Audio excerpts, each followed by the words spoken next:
السلام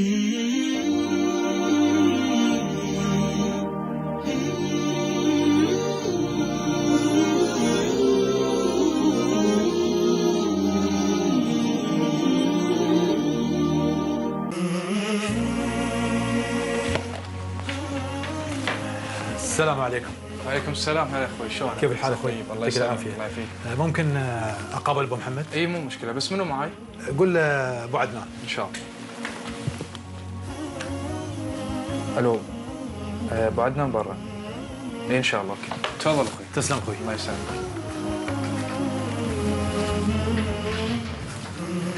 هلا ابو عدنان. السلام عليكم. عليكم السلام والرحمه. هلا والله.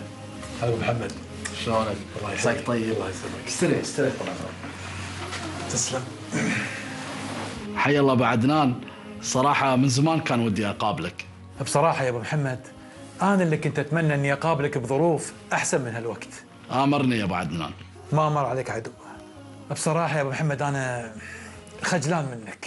انا بصراحه لي 9 شيكات مستحقه لشركتكم في ذمتي، وانا جايك عشان تاجل لي الدفعات، لان بصراحه شركتي وضعها الحالي. اعرف يا ابو عدنان، اعرف وضع شركتك، وان شاء الله شركتك بتقوم اقوى من قبل ان شاء الله. صراحه يا ابو محمد اشكرك على سعه صدرك، وانا اوعدك اول ما ارجوك يا ابو عدنان، ارجوك اعتبر الشيكات طي النسيان. وعلى فكره شيكاتك خارج المطالبات الماديه من اول ما تغير وضع شركتك. جبرت بخاطري يا ابو محمد، وانا ما اعرف شو اقول لك. انا اللي ما اعرفش اقول لك يا ابو عدنان.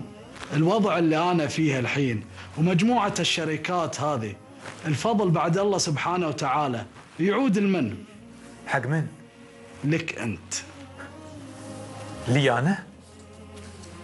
شلون؟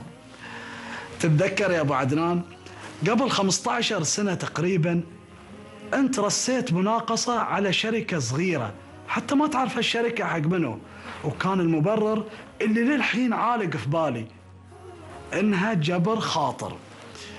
تتذكر؟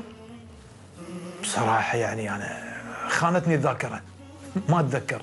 يا ابو عدنان هذه الشركه كانت شركتي انا، وانا حطيت كل حلي وحلالي في هالشركه، ولو مارست هالمناقصه علي كان الله اعلم بوضعي المادي الحين. والله ما ادري شو اقول. شلون بعد ما تعرف شو تقول؟ انت جبرت بخاطري، ومن واجبي انا اني اجبر بخاطرك، وهي بذره يا ابو عدنان انت زرعتها فيني، وانا زرعتها في اهلي وناسي وربعي، والشكر بعد الله سبحانه وتعالى بيكون لك انت.